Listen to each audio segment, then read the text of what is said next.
Bonjour à toutes et à tous. Nous allons regarder ensemble les prévisions astrologiques du signe des Capricornes pour l'année 2026. Tout d'abord, être signe du Capricorne signifie que le Soleil se trouve dans ce signe dans votre thème astrologique. Et cet horoscope de l'année est aussi valable si vous avez votre ascendant Capricorne, tout comme la Lune, surtout pour vous mesdames, puisque la Lune nous représente en tant que féminin.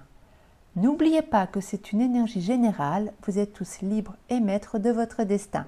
Un petit rappel sur le profil des Capricornes, vous êtes un signe de terre, votre planète c'est Saturne, la planète du temps. Vous êtes persévérant et endurant, vous avez une autorité naturelle. Petit bémol, vous pouvez parfois être un peu trop rigide. Pour plus de facilité, j'ai mis en orange les signes avec lesquels vous êtes compatibles, comme le taureau, la vierge, ce sont des signes de terre, mais aussi le poisson et le scorpion, des signes d'eau, et en noir, ceux avec lesquels vous êtes en tension, comme le cancer, le bélier et la balance. Cette année, les Capricornes, c'est une année de contraste puisque vous avez toujours le soutien d'Uranus jusqu'au mois d'avril, donc c'est une belle planète qui peut encore vous apporter. Et puis aussi Neptune et Saturne en tout début d'année, elles sont toujours en Poisson. Ensuite, elles passeront en Bélier et vous demanderont plus d'efforts. Ensuite, nous avons Jupiter, toujours en Cancer, donc face à vous et peut vous donner du fil à retordre. Uranus est une planète lente, donc collective. Elle fait le tour du zodiaque en plus ou moins 84 ans. Elle reste environ 7 ans dans un signe. Uranus, c'est Ouranos dans la mythologie grecque, le créateur du ciel. C'est pas rien, c'est la planète du Verseau. Eh bien, Uranus symbolise la révolution, la liberté, l'innovation, le changement soudain. Elle demande à chacun de retrouver sa souveraineté, de nous imposer et d'oser être soi-même. Et la belle planète Uranus, elle est encore en Taureau jusqu'au 25 avril. Elle concernera encore cette année jusqu'au 25 avril, donc les troisièmes décans, si vous avez votre soleil entre 26 et 29 degrés. Il est encore temps donc de profiter de l'énergie d'Uranus, même si elle a fait son temps depuis 2018. Elle vous a donné l'envie de vous affirmer, retrouver une liberté, une souveraineté. Elle peut encore vous apporter plus de volonté et de courage, donc profitez-en bien.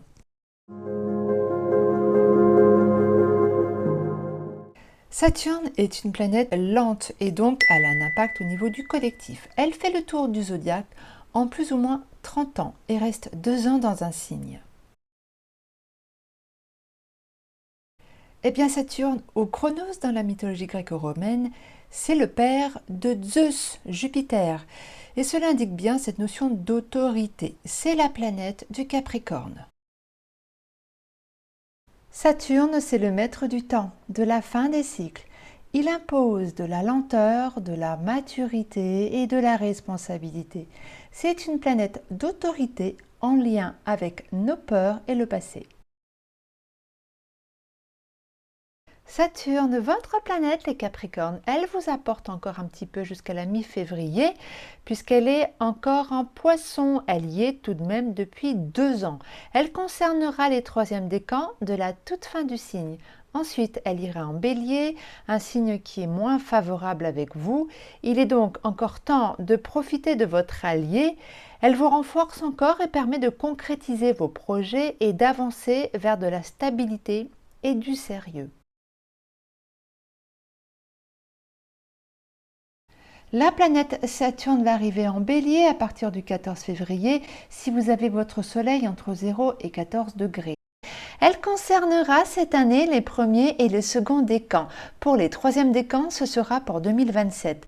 Elle va agir sur les premiers décans du 14 février au 8 mai et ensuite du 22 octobre jusqu'à la fin de l'année. Pour les seconds décans, ce sera entre le 9 mai et le 21 octobre.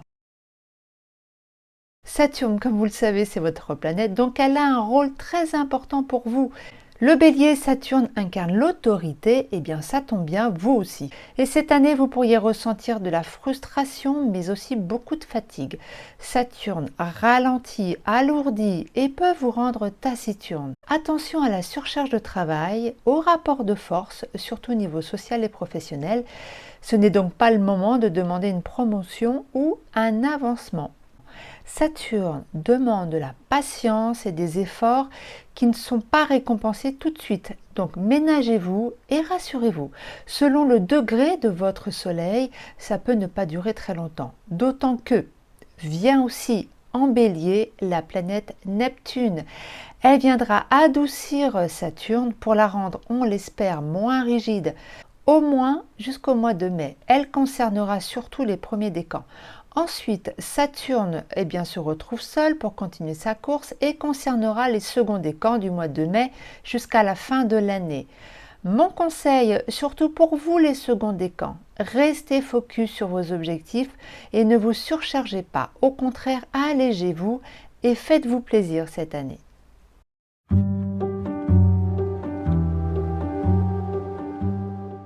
Jupiter en astronomie est une énorme planète considérée comme un second soleil. Elle est donc en astrologie en relation étroite avec notre ego. Elle fait le tour du zodiaque en plus ou moins 12 ans et reste une année dans un signe. Eh bien, Jupiter est représenté par Zeus, tout simplement le grand dieu grec. Elle apporte donc la notion de grandeur d'ego et d'expansion. C'est la planète du Sagittaire. Jupiter est souvent appelée la grande bénéfique, car elle symbolise la chance, la croissance, l'expansion et l'excès. Et Jupiter, elle est toujours en Cancer, elle y est depuis juillet 2025, mais cette année, elle concernera les seconds et les troisièmes décans. Les premiers décans, c'était l'année passée. Les seconds décans, ce sera du 13 janvier au 8 mai, et les troisièmes décans, du 1er au 12 janvier, mais aussi du 9 mai au 30 juin. Mais pour vous les Capricornes, comme vous le voyez, c'est une opposition. Et donc, la planète de l'expansion peut vous freiner dans votre élan et apporter quelques complications, surtout aussi que nous avons Saturne qui apporte son lot de ralentissement. Et ceci au niveau personnel, social ou professionnel. D'ailleurs, si vous souhaitez un avancement, attendez plutôt cet été, car ensuite, la planète ira définitivement en Lion. Jupiter, c'est aussi le monde juridique et administratif. Elle peut concerner des retards de courrier ou des démarches qui prennent du temps. Si vous êtes en procès, eh bien c'est plutôt le moment en conciliation. Mais attention, vous n'avez pas le bénéfice avec Jupiter. Vous pourriez vous sentir contraint jusqu'à cet été. La planète aussi peut accentuer le poids des responsabilités, mais aussi une surcharge de travail. Donc prenez soin de vous, faites très attention, surtout avec Saturne qui peut aussi imposer sa loi.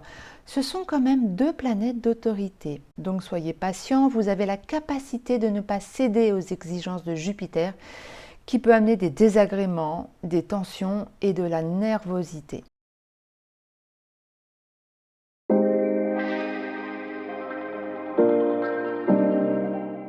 Et nous passons à la planète Vénus. Dans la mythologie, elle représente l'art, mais surtout la beauté. Dans votre thème, elle symbolise le féminin, mais c'est avant tout la planète de nos amours, mais aussi des hobbies et de nos finances. En astrologie, elle est le maître de deux signes qui sont le taureau et la balance. Et pour ce début d'année, Vénus est encore chez vous en Capricorne. Du 1er au 17 janvier, Vénus va vous apporter plus de séduction et d'attraction. C'est aussi de l'engagement et de la solidité si vous êtes en couple. Et si vous êtes célibataire, vous pourriez faire une belle rencontre stable et durable. Belle période pour vous.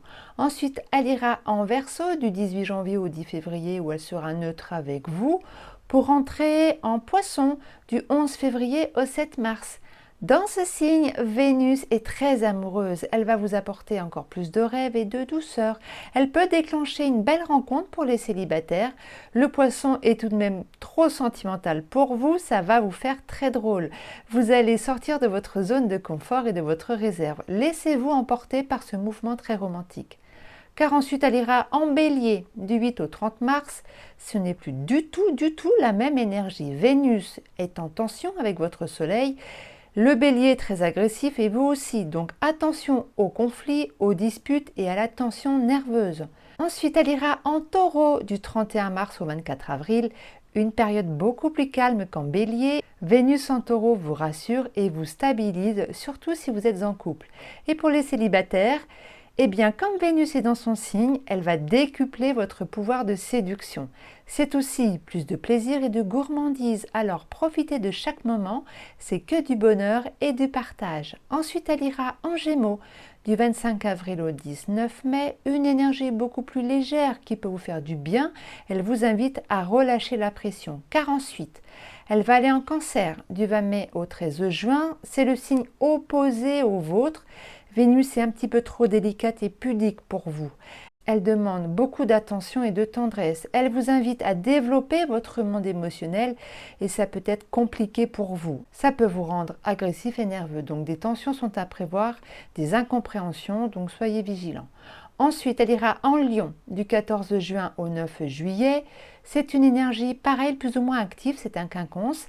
Vénus en Lion peut vous apporter encore plus de charme et vous rendre plus chaleureux et avenant. Ensuite, elle ira en Vierge du 10 juillet au 6 août. Belle période pour vous. Vénus reste dans sa zone de confort. L'énergie de la Vierge est pleine de pudeur et de retenue et reste très mentale, discrète dans les sentiments. Et il faut dire que ça vous correspond bien. Vous aurez peut-être besoin de vous recentrer au niveau sentimental. Ensuite, elle ira en Balance du 7 août au 10 septembre et ensuite du 26 octobre au 4 décembre. C'est un signe en tension avec vous. La Balance est un signe relationnel et de l'altérité, donc elle prend l'autre en considération. Et vous, les Capricornes, vous êtes plutôt dans la retenue. C'est pas un moment compliqué, mais la Balance demande d'ailleurs, comme le Cancer, plus de tendresse, de bienveillance. Ensuite, elle ira en Scorpion et c'est une bonne nouvelle pour vous sur 2 périodes du 11 septembre au 25 octobre et ensuite à partir du 5 décembre jusqu'à la fin de l'année, donc pour les fêtes. Très belle énergie entre vos deux signes. Vénus en Scorpion amène plus de passion et des sentiments très puissants.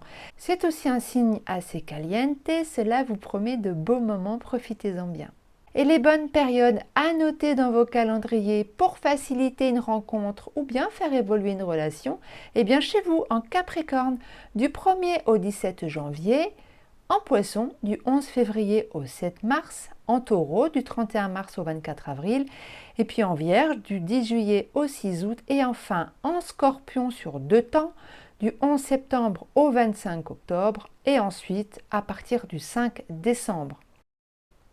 Les moments en tension avec Vénus, eh bien en Bélier du 8 au 30 mars, en Cancer du 20 mai au 13 juin, et enfin en Balance du 7 août au 10 septembre et ensuite du 26 octobre au 4 décembre.